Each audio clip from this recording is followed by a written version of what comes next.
Voilà, bonjour, bienvenue dans votre émission avec grâce à Numbi la Diva, Numbi TV AN Télévision. Merci beaucoup à tout le monde qui sont vraiment scotchés et branchés. Je vous dis un grand merci. Merci pour la confiance, hein. Ça me va droit au cœur. Merci beaucoup, Mamie. Merci à Micho Mango Gentil de Prix Bruxelles. Merci à toi et la coordonnatrice Stéphanie Céline et Safira Kaye Dessin. Merci aussi à Président Domnali. Gros bisous, Nayo. Voilà, aujourd'hui, c'est un réel plaisir de recevoir mon confrère. Il s'appelle Mombaya Yabachiri, toujours Solana et moi Moukié. Boibi actualité, il y a Fali Poupa, il y a Tilelo, il y a Makaka, Fali Poupa, Balobaki, Kobeta, Te, Kombata, Telemaki, Kombata, Tumbaki, mais tout cas, moi, Fali Poupa, Sainini, Abeti, Eglango, Sainini, Emati, Ganon Loba Mingite, Thierry Mombaya, Rosé, Lango commentaire. Ba Kombata, Pe Batangi, na baliste, Babi, Thierry Mombala, Acha Makolote. Il y a Jackie Pe Koune Salati Kimono, dans Makambouessa. Mambouze belé et on a ira na tchara mo mbala on micro yé pas loba azanga pe on loba te webi asala analyse de kitoko le point sur les i déplace na longoli la moi na mobali on a komba Thierry Mombaya grâce à Numbi la Diva azana e pembeni. Bonjour Thierry Mombaya. Bonjour la Diva, bonjour également à tous les abonnés. Voilà, la biso ba non abonnés également. Bah combattants, bah non combattants, bah congolais à diaspora. Même les étrangers, parce que nous recevons aussi des appels de nos amis ivoiriens, camerounais, gabonais. Déjà là c'est ma deuxième patrie, donc voilà, je vous aime beaucoup. Voilà, merci beaucoup. Il a dit qu'il vous aime beaucoup. Restez branchés sur AN Télévision. Borobanda Romona kay moi trop. Thierry Mombaya lelo te surprendre aux arana kishasanga na eba ikokende. Pour la liste ton atalagi bato popo la tchaki. Na mona loko na sebi bikapinga bima ki na luki na moni Thierry me babare. Akombo e amurezo sambilinga na matanga ya ndeko na biso Evelyne Kamo Lopez tongo achaki bakomba bato bazana poto na bato bazoya po balela Kamo basalaki pe matanga kuna ndenge biso to salaki awa na groupe na moni achaki bato achekutu ndeko nanga Bibi Kapinga et après to kutena Bibi nazo sekise kutabite ngana kete na zamena ko kendeka to seki mais na mona kipe on dirait Thierry Mombaya mais yo zalaka na Fali Poupa otikali ndenge ni Frank Stema ya kei Ken Piana kei mais yo otikali yo mto so voyage ko na Fali yango. Mais pourquoi il faut te rappeler que si on voyage na Fali, il y en a battu si on va voyager na yesiko yo si on voyage si ko tika linde ne zaka coupure to bazolende zaka na ninga wenge. Bon, kozala na ye un artiste, un musicien congolais, un chroniqueur culturel, partenaire. Je suis partenaire à Fali Poupa, je suis partenaire à Ferregola, je suis partenaire Inusbi, Gez Mawete, Mundibs na batutu. Parce que boulot na biso matière tout traiter bango bazala nango ça dit bango ba matière biso tout ça la traitement bango il faut pas produire pour tout traiter ça permet à ce que tout évolue bon et puis moi je me dis un chroniqueur musical c'est celui-là qui fait la promotion des artistes en fait c'est lui qui parle. Mais tu fais pas trop les promotions il y a ndeko na biso Ferrego là que tu viens à peine de citer son nom nous mona trop na Fali Poupa pe non na mona voyage na Ferreté à moins que oyebisanga na yebi ko za trop na Fali Poupa na bato ba Holanda biso ba contredire ngati Mombaya oza trop na Fali Poupa yango mona na ba liste ya ngaba keningana zaki sûr que ozala nengera na yebisa oka bonne arrivée ndelo na ngena loba maintenant ko quitter yo lobinga pena meka on s'expliquer que ça na Fali c'est de l'histoire ancienne parce que kutu ekita biso to souffrir na makambo période moko et ala ipenda basala biso ba mbo Fali à l'époque je pense il y a 2 ans passés ou ouais 2 ans passés donc pour dire que c'est de l'histoire ancienne et puis on fait avec nga je me dis son mutabisinga mutafali je me dis singa quand même muta congolais et puis congolais on peut pas les moindres c'est quand même Fali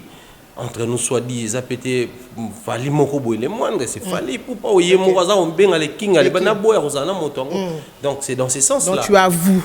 Oui, et j'admets en même temps Kozalanaï, mais je suis en même temps avec Bartiste Nyonso. Je ne suis pas l'effectif, il y a un victime, moi encore, il y a staff, il y a communication et tout, mais c'est un monsieur qui respecte la presse. Moi j'aime bien ceux qui me respectent, c'est qu'en fait ceux qui nous respectent parce que je pense que Moussa Biso tout ça, Moussa mon noble, et ça mérite respect et hommage. Bato musuku tu na baninga bango concevoir vie babenga la presse comme 4e pouvoir.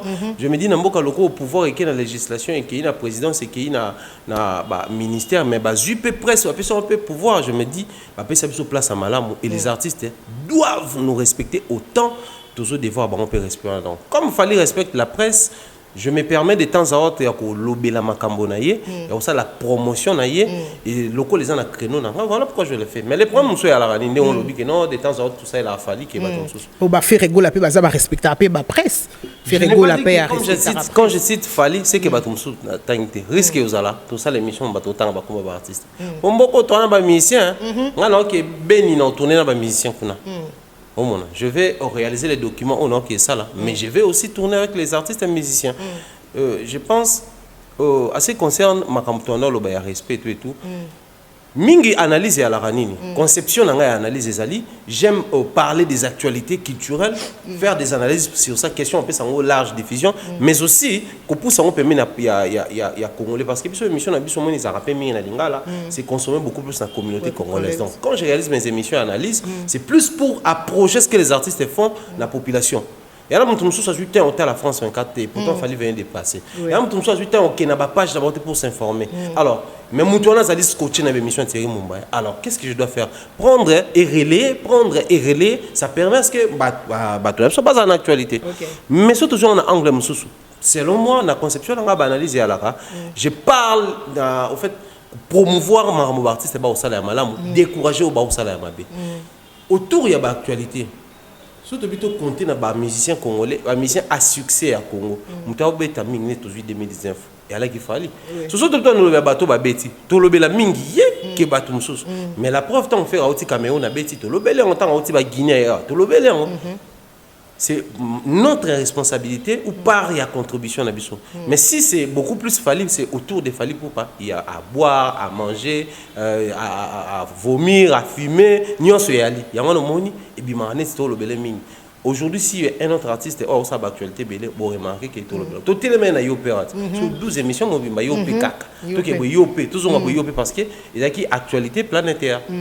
Biso to avancer la bon ko kende na fali poto nga mona ebete même fali pa ebete ke fena kena ka yum tu bien tala niveau mumba ezinga mena ozo ekalade ninga ni fali kanga mna ebi je te jure mumba il fallait na kene non mais moi en fait j'ai nazo expliquer en gros concert quand même à Bercy c'est 20 ans après ko betana na Bercy que kozonga kuna c'est ça qui histoire ils aiment qu'on a écrit autrement dans le sens que depuis biso to moi que nazala sous-informé ba nego ba otala ba pesanga inbox ba informer nga fallait pour pas abimi na kata quartier latin beta salle mythique moi na quartier latin zongi kuna tant qu'on fait beta ngo a utara na orchestre monte beta kuna we ranson abeti Bercy Ranson tant bazaki mobimba ba beta Bercy te tant wenge ara mobimba e beta Bercy te jivem pia na beti Bercy par exemple tant wenge ara mobimba e beta monte donc ezaki histoire ya liboso mutu moko bouye a betaka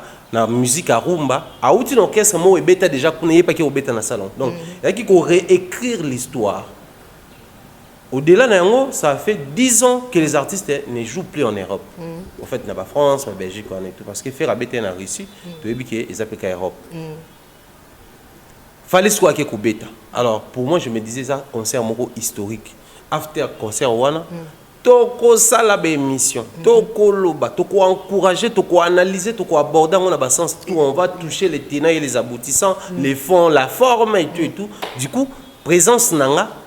Nakata salwa ni uzala d'une grande importance d'abord pour nanga mutu mélomane pe bonne musique parce que nga mona mélomane à musique mais aussi étant analyste dans notre ambastati cette fois-ci nous allons analyser du vécu mambo to moni to analyser c'est d'ailleurs la raison et ça là que nazala pe na bango na Gabon parce que je me disais libanda mboka to baka ba mission mso libanda ba ebani ba mso ba ebani te bon OK to zana bango tour na Gabon et ils ont organisé les choses ndina kendaka Nazana Bango et tout, j'ai salé d'une manière très très spéciale Bernard Chamala Choubé, Mr. B, évangéliste B, Papa B. On a venu donc yende le cerveau moteur à Mahamoutou. Donc n'est pas dans un sous Gabon boy. Yépe kaka.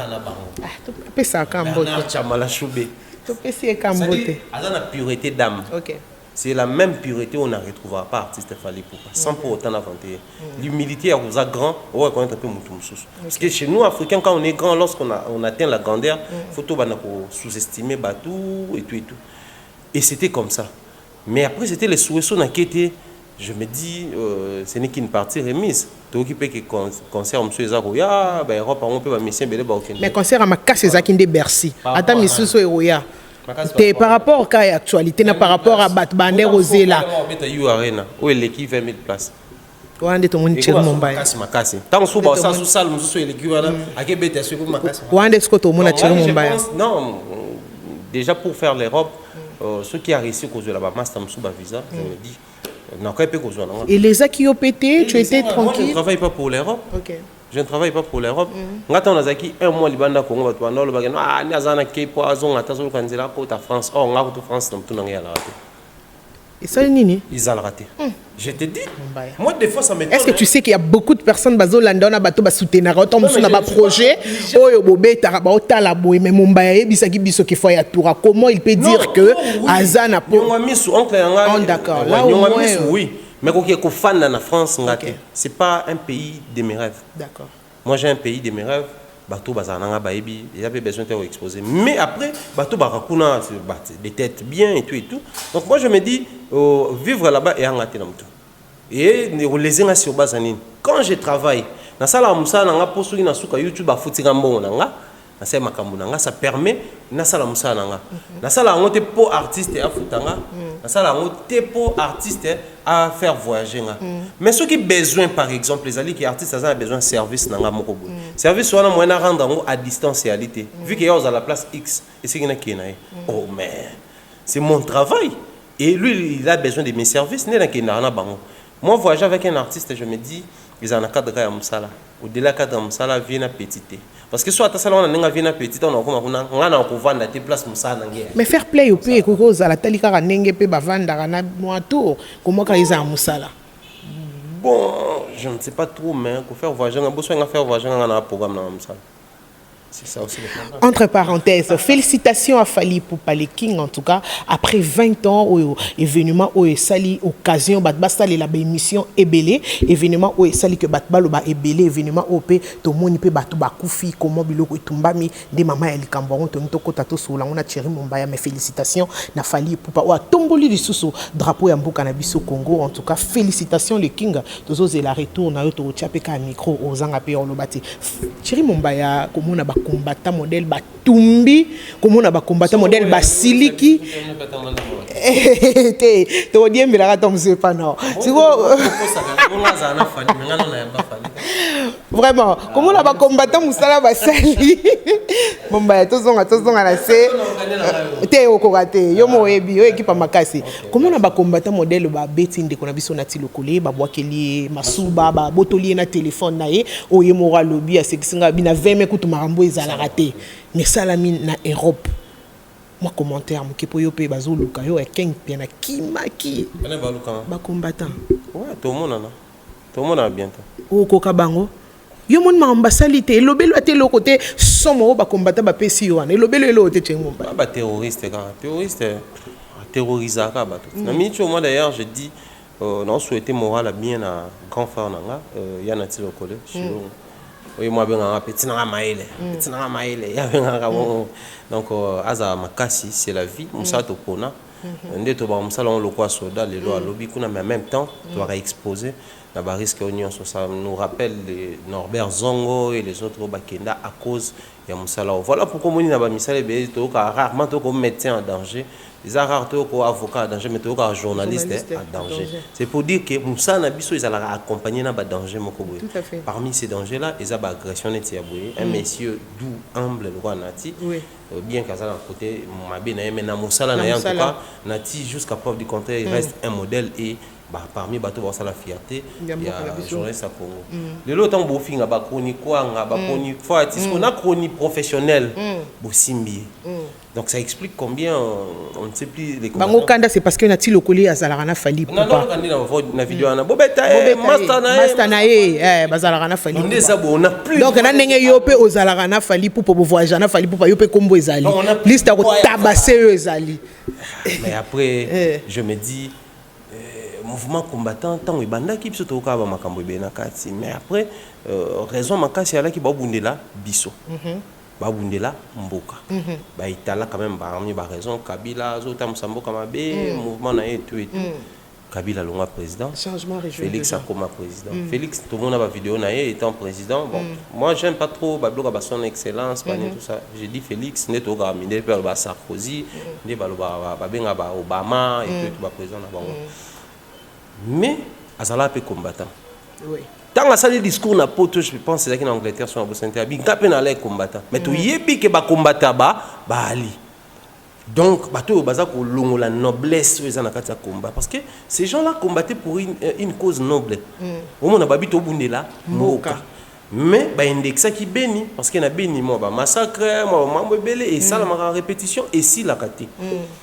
Ça nous préoccupait autant tout le monde a bandé on a biso bazawati. Bade na moi kwanga na poche. Bade na mboka o sécuriser bango. Mais babi quand même tout ça le mouvement moko boy pour na kota pression pour les pays. Ici quand outa, nous soupe ku bazana pe am susu. Des fois qu'il a 20 ans 30 ans année donc a robé taper cara. Et ça l'a biso bien. Et on moni moi au départ c'était il y avait des émissions où on soutenait les combattants.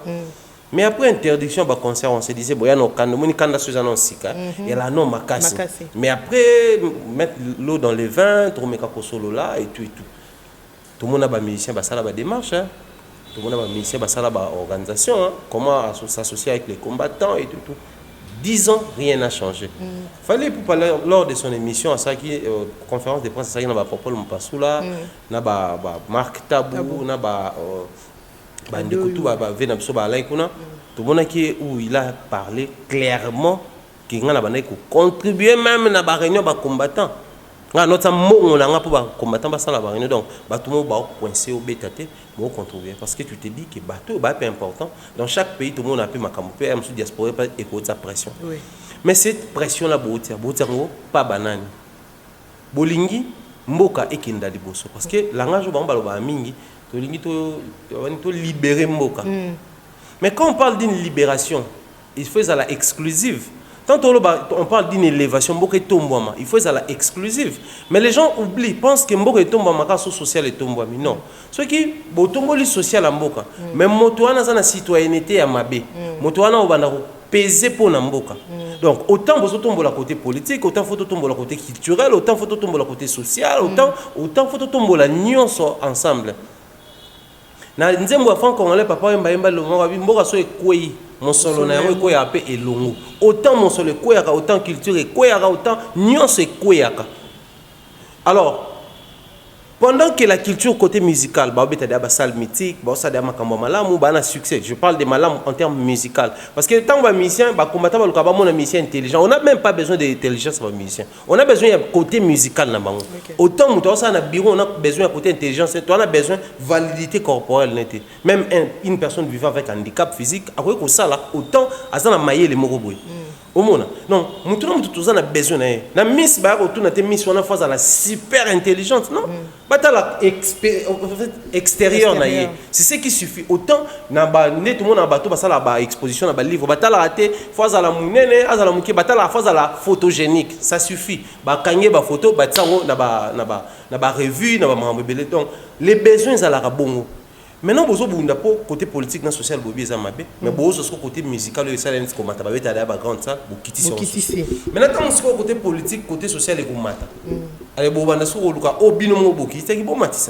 voilà pourquoi il fallait qu'il puisse être ouvert. Biso toye na position na biso mais tous à la peine na matoi ya koyoka pe bato pour tous s'associer tout est ensemble autant tous combattre pour na batongo mais tout estimer que biso tous ba super intelligent pour un combattant avéré il faut banolo na minute ndenga na loba boita la bololeo ça dit pour na yé c'est lui seul nazana droit azana bolingo ya mboka il est plus congolais que nous autres et pourtant nous tous nous sommes congolais grâce nous prenons des risques ici. Moi j'ai dénoncé les dysfonctionnements au niveau de la justice en mboka. Combien de risques on a eu à tentative à enlèvement à mamobé na mboka oh j'ai vu ici. C'est pas que nous avons la possibilité de voyager, par moment je voyage. Je pouvais aussi me dire que ah, je peux pas risquer trop dans mon banalise, on va se retrouver dans beaucoup. Et ça la paye à foutre à zina fan nanga, même ça la YouTube dans le contenu nga ça la nanga banalise. Donc on va le contenu banalise kuna et côté YouTube au foot nga, je vais vivre de ça parce que ah déjà avec $1000, ils en ont sur l'autre côté dans beaucoup. Attends mon quête. Mais là ba payer une source avec $1000 au vivre. On vivrait bien. Au monde, je pouvais le faire mais tant tu continues comme ça là, tu continues à colobatiller les lots. Moi, c'est pas que dans ça la émission qu'on encourager. Je dénonce mon artiste musicien ça là. Je le fais ça déjà combat. Je me disais nga non mi ben un combattant Kinshasa. Parce que je me disais bah attendez bah combattre. On peut combattre en Kinshasa. Combattre un musicien parce que nga za chroniqueur musical. Mais en même temps, je dois veiller à ce que la musique continue à bêta et continue à combattre. Et ils ont interdit la musique. Bravo, on a détermination, tout le monde a bon dans la musique. Est-ce que tout le monde entend Fatia Kakuna? Non. Est-ce que tout le monde a tombé dans la gare de Lyon? Tout le monde a tombé dans Fatia, ça le discours. Parce que ça le discours. Tout le monde a monté. Des poids, des mesures. Quand les musiciens, samedi tout, les anciens du quartier latin, chaque dimanche dans poto. Les anciens de Wenge, Emeli alias, bêta, kermesse dans poto bebo. Pourquoi ne panza parce que zappé ba congolais, ba utape a po, ba daju ba gims, ba ki pa bonté ba na poto. Bo ba to ba uta a. Ba festival et bêta makuna ba na ba nini. Au monde ba musicien ba uta ba beni. Moi j'ai des amis artistes musiciens ou ba uta beni ke bêta na poto. Est-ce que nous avons déjà vu un mouvement combattant ba bino kutu na beni pas na binomo des autres des alabusa bo bêta sous. Mais pour na bango loko les ana moi en ba uta la au fali, au photo panza. Au fer, au photo panza, héritier photo panza. Mais Gims pas tant un passeport congolais. Oui. Gims n'a jamais changé de nationalité. Oui. Il est jusqu'à preuve du contraire congolais. C'est Dadju plutôt qui est français. Mais pour ne pas panza été. Pour baébi qui est musicien, ça faible. Alors, comme les musiciens ont compris que surtout si vous avez la faible, tout le monde le bête. Fallait ça le côté fort naïe aujourd'hui c'est arrogance naïe ne yango to ko panza. Ils ont arraché des perruques à nos mamans. Ba perruque quand ils a pas te kabati na mona beni. Pour bon balingi beni ko le kanyon sur la motivation. Tu es sûr que bon ça là bon. C'est bon, puis basi na bango. Normalement. Ah, ce que vous combattez pour nous et vous nous tapez, tabassez, vous nous déshabillez, bassez moussou. Bazu nati okole mo pandisa mo, ba sopele masuba simplement parce que ça camarade. Il a fallu pour pas. Vraiment surtout ça. To combattre nini, to combattre pour na nini, tozo luka nini na suka. C'est là où nous sommes. Voilà pourquoi je dis tout haut que ces combats là aujourd'hui les combattants en bas sont mouvement moya révolution mais c'est plutôt un mouvement rebelle. Oyo, normalement, la rébellion na bango, ils acquis bien. Voilà, ba combattre ba comme mouvement rebelle. Actuellement, par exemple, mouvement, en fait, je m'explique. Actuellement, ba combattant ba comme ba terroriste. OK. C'est-à-dire terroriste ils en a place mo boya terroriser bino sali ba des ordres ko violer moi si na yo abimia ke. Omituni mutu a ko ke luka ba pute ça bi place par ça pepe mbongo azupe moi si. Mais il ka pas terroriser yo a violer moi si na yo to violer maman na. Et quelqu'un qui te terrorise a besoin de un sentiment de temps au salon. Il a la haine. Parce que tant que on va écouter un mutu, balingi basala mboke comme état de droit, balingi mboke qui na liboso brutalité si là, mais ba on va qui na ba brutaliser batu, balingi ba indien, bati ko beta ba congolais, ba on va beti bande ko na ba moko ba congolais à l'étranger, ba comme place moko boye, ba terroriser mutu. Ba yi wana ba kanyo ke na ke concert na vanda ko to o za makie poani ngana mona ba moi na moi ça brutaliser moi na mobile. Pourquoi alati bien musu na moni bazo ba esi moi ça c'est démaquiller. Pour ba démaquiller concert parce que ba retrouver na billet. Pour comment ba contrôler ba sat ba ni chose na billet, ba botelo on ba kati on ba beti ba benganyo. Ça c'est terroriser les gens et pourtant bino bolingi état de droit quota. État de droit ils ont bani. Tout respecter mi be comme tout ba na même pied d'égalité. Mais tant que tu as le même pied d'égalité, il faut accepter que liberté à opinion pesa là. Autant grâce à préférer à ça nemouindou mais ndi mapé ngapena préférence à pembe. Tout à fait. Autant y préférer à ça pembe. Ngapé faut yo ndi ngapena préférer na tika la mwindu. Maintenant tant yo préférer au combattre concert. Mais faut accepter quand même que le la vision dans les états des droits là, ba tout soupé na permettre bandi ma concert ngane na bunda pona nga loko na bi concert zalate que je m'oppose jusqu'à pousser les autorités ba annuler concert mais na banate ko terroriser bandi ko nga congolais ko beta bango et tout après ko beta wana ni échanger parce qu'il fallait pour pas jouer 30 minutes en fait 3 heures du temps après 3 heures du temps wana na ninge beti na soki pe beta quitter ni nga ko changer na musicien wana pona mboka. Quand Fatim t'a présenté un métier de moi c'est Denise, ma première dame. Kabila 10 ans après. Kabila kana kinga katiabo. Moi c'est ma Molive Tisiko. Sylvestre Elunga premier ministre. Ba ma boulot eza na lemba na matete. Izapi kaka. Nande fallait betito n'est pas nga betate. Qu'est-ce qu'il fallait en avoir dans ma politique, c'est ce que je me demande. Parce que fallait ba dénoncer. Ba yemba banzembo. Mais attendez. sous d'autres cieux ma bébé ça la makati ba mouvement peut ça la makati mais vous ne pouvez pas obliger les artistes ba pour na créneau moko tout thème moko ba ko ba exclusivement donc ce président na kati on Mombaya ce qui président de la République azana pour ça tombe soir remercier Fally pour pananenga tomboli pe bravo mboka siko na voilà c'est ce que je me demande ce qui na minutes au président non on aurait quand même mboka nangai congolais moko kombo ya Fally pour pas atomboli drapeau à Congo président de la République Fally pour pas yara nano na bureau ba biso pe sous ba caméra za to na YouTube so est-ce que babiso to matalisu njili na biso to tia image na ba Fally Ipupa o ekosuka lisu wapi parce que ba mission mususu bazo poser tant de questions est-ce que ndenge Fally Ipupa beti porte yango ya Bercy fungwa mi pepo na biso to ezaka kapo na Fally bazo ta pendenge batumbi biloko nde batupe misu bakufi j'ai appris que 51 ou 2 personnes qui sont morts na concert wana ya Fally Ipupa donc batu misu bazo mituna est-ce que za Fally muta fungoli porte yango po ezalara Fally soit biso pe na au moins keba total la no po likamba ba combattango pe et moi likolo mingi. Bon, à ce qui concerne Kofungo la porte, je m'abstiens d'abord pour le Bakena concert et Zongi, parce que même aux États-Unis, les Congolais n'arrivaient pas à jouer. Mais après, il a fallu à Kendaka, bêta concert, pression, tout, désordre, tout et tout. Mais vu que le Corona par rapport à Mboka, les États-Unis ont payé ça, Mouné, Nemakasi, et puis il y a au moins un mon côté, ils ont appelé l'administration, ils ont dit moi, tout le monde a loi à Washington, sauf qu'il y a été sous loi, c'est-à-dire, ils ont été moins compliqués, mais ils ont abéta, malgré la pression, ils ont mis au Toloba, comment on est au Beta Kuna, abéta au Canada. De même, l'Europe, ils ont promis ce que ça a dit. Makambo bato bakufi jusqu'à les fausses informations parce que bakufi té ata mutu moko té TV5 France 24 ba média na bango balinga ko stressé africain ba lobelo té mundi la nga récupérer profiter bobomi bato les blancs aiment ça mais jusqu'à le kono ba lobité c'est que non mutu akufité mais na bato pe ba refoulé ba combattant ba refoulé mututi ba refoulé té jusque là ils en ont un tox n'est combien faute ceux qui même rumeur parce que rumeur ba ça ce qui est source d'information fait la carte rumeur ou peut causer rumeur ou ça l'investigation juste ba précision mais seulement les problèmes se posent au niveau ba refoulement on a ils appellent moins compliqué pourquoi parce que moni mundele so pas kangi net mutu na flagrance alukara commanditaire alors pour pas jouer commanditaire facilement za nini ba talisio ba peine ba linga piao ba talisio danger au courir na ba peine na ba prison ba amende tout mais ba yebiso so collaborer ou coopérer na biso to ko alléger ma nyonso alors yebisa biso nani ndaza chef na biso nani ndatinda or combattant na chef c'est ça donc bato ba okanga ba ozana mwa nkoko sokuna surtout bato bazana mukanda ya France parce que faut to yebake na kati wana ya bato ba combattant neti boke chose à belge. OK. Autaki Belgique ayewana. Bane umso ba uta ba Allemagne, Hollande ba.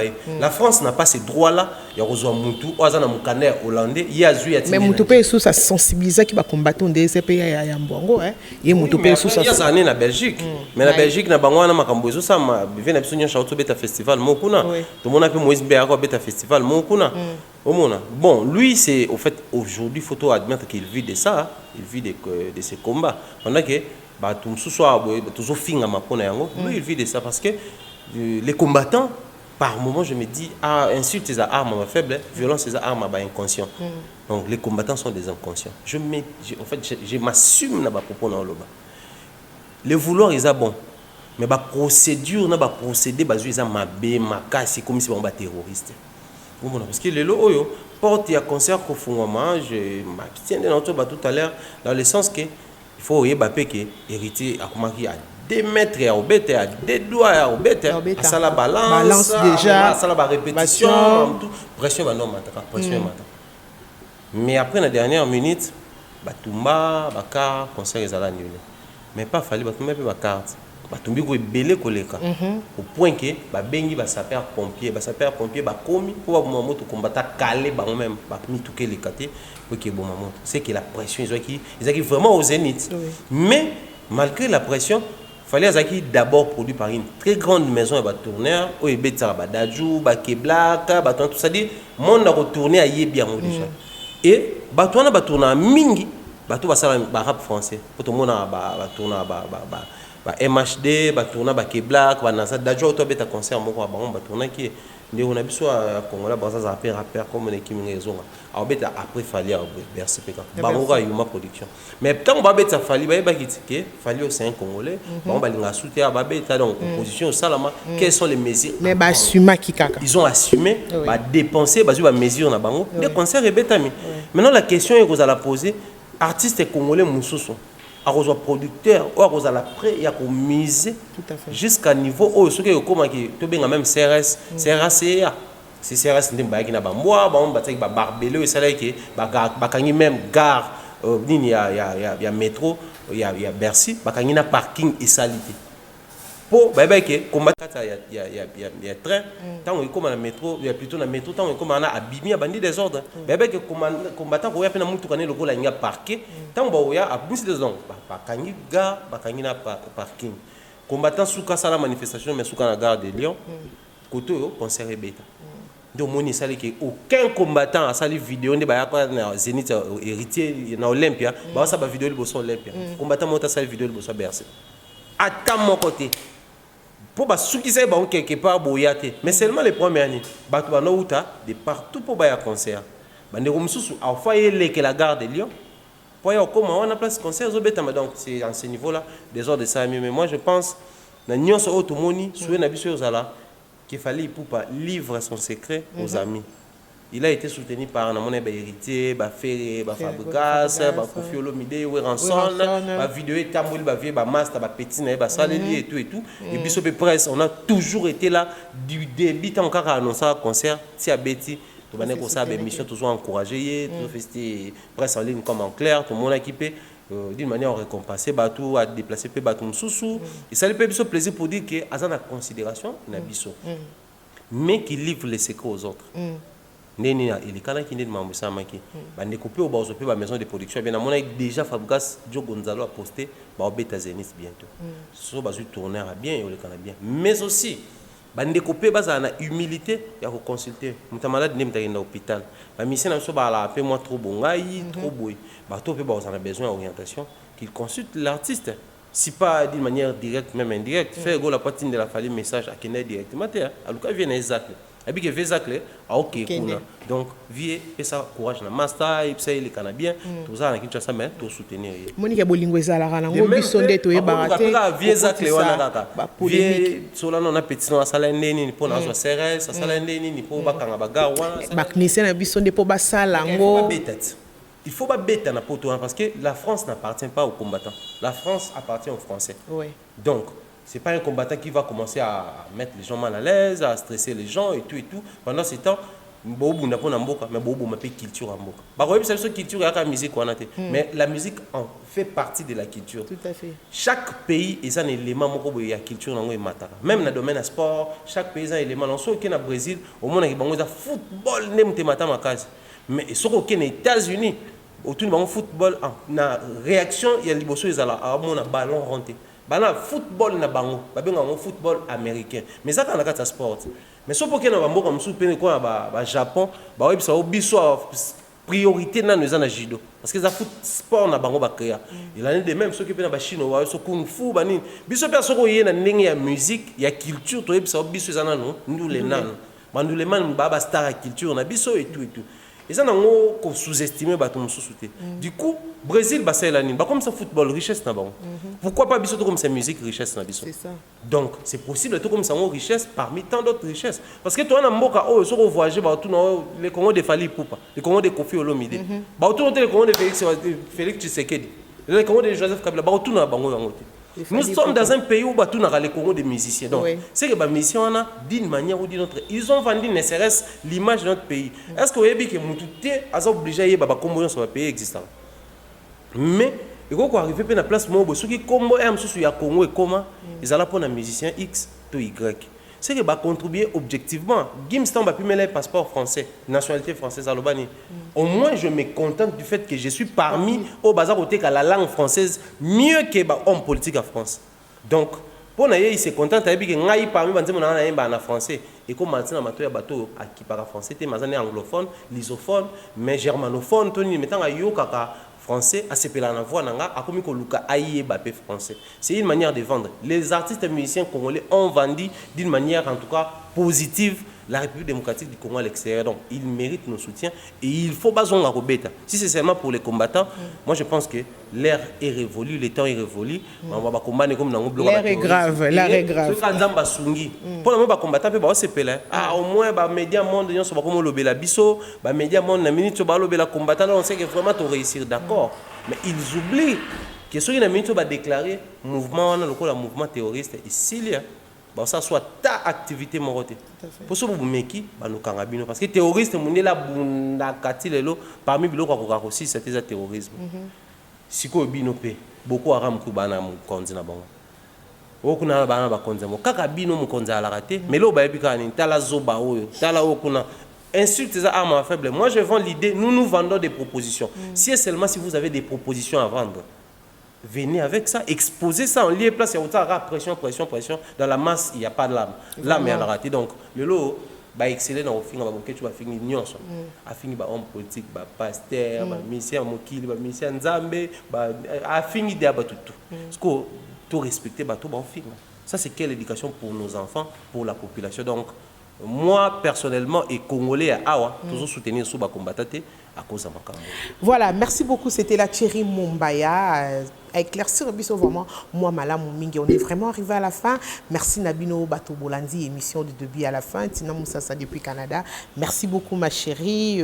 Pourquoi pas Lila Sommet Tambaya Namboka ya Lul. En tout cas un grand merci. Thierry Mumbaya Tokom Nasuka, c'est un réel plaisir ya koyambayo et ça biso bien à battre téléspectateurs na biso au Balandi biso ba éclaircir bango moi ba point moko ezaki na momba moi mbilinga mukiel roi yo pe oyizaka mayele mingi o limboleli bango point ya ba combattant pour bon un amoureux pe balobi grâce nous ba combattre pe ba na raison talakaka ba musicien wana ba liara mbongo Kabila ba liara mbongo Félix. J'ai eu tant de messages dans mon téléphone na lobaki bon nakutana Thierry Mumbaya boyoki bino moko éclaircir yango kamoko individuel voilà na répondre ka bon na lobi wana ezaka moko tout à fait ali yango makasi les pompes zani on a tout chité na biso tout ay mamba ba combattant pe bon to lembi to tikeli na maboko à France.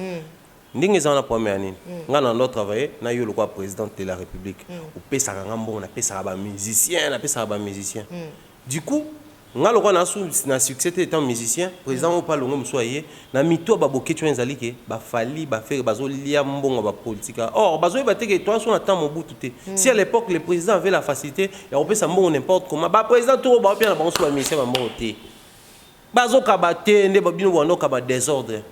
Et à cause de Kabana, bah créer ça peut trop. Bah musu bazana bah travailler pe na ba gouvernement kala awa. Bah kana on a pe saluer awa yebike. Nde na bo biso to no bimisa mbongo to no kabila ba musicien à l'époque comme Mobutu. Du coup ozo mi lobela siko c'est que bano yo bazo bimisa la ba pe mbongo na ba opia bango. To telemela ka bango. Nzoka bazo ke ba liaka moko de ba futa autorisation de sortie pour ba bima ba futa ba mbongo na ba ministère culture art pour bazo ba mikano ke obeta kuna c'est-à-dire tout est compliqué et les pays ne sécurisent même pas ces artistes-là. Baza exposé à la merci d'eux-mêmes. Le lot Baza exposé à la merci des combattants, à la merci à tout baling Bassa Michel Bassa la bango et même les hommes politiques tout le monde a la TV. Moutoura Daniel Safou qui passe à la télé pour dire que to bana ko l'année la musicien soit yembe mutu, to l'année le mutu en son bon ça mabe to kangina musicien. Oh attendez. Mutu ka pas yembe ba kangina ye. Ba homme politique ba coincé bango. Na ba combattant les sous bateau Baza la bango ba ne kona bino, bo coincé sous bango donc ça fait trop mal. Voilà pourquoi il faut vrai combattant babi misano mutu ba teka idée biso adhérer na idée on a tout à fait to commencer l'émission. OK, voilà, prochainement tozonga sous Thierry Mumbaya pour na suite sous ya analyse ya ba makambo ya mbona na misezanga makambo telelo makambo lobi makambo sous ya debige eza Eliane Silie vraiment mu penesilie Eliane na koti Eliane donc biso ezalaka boye musu sezo ya to ya sous ko Thierry Mumbaya na yo c'est l'analyste. Oui, puisqu'on est à Bobby sur le reste, on rapidement réglo. On a moi vidéo. Voilà, on arrive à la fin. Merci à mon partenaire officiel, Francis Kapachika. Merci beaucoup, Francis Kapachika. Balobi service et Kitoko numéro. Il y a téléphone, les awana, ceux qui ont pour sa décoration, ont pour sa voiture, ont pour ça. Il y a Nyonso, il y a Salama, Nyonso, Francis Kapachika. Contactez numéro Naïs Aliwana. Merci à Bob Binda, partenaire sous-officiel. Trésor Mwamba, PC Langambote, na Glada Sou, Glada Isinga, Babizou et Billy. Merci à toi, Jonathan, ici derrière la caméra. Un grand merci à Domi qui monte cette émission. Merci à tous mes téléspectateurs, à tous mes fans.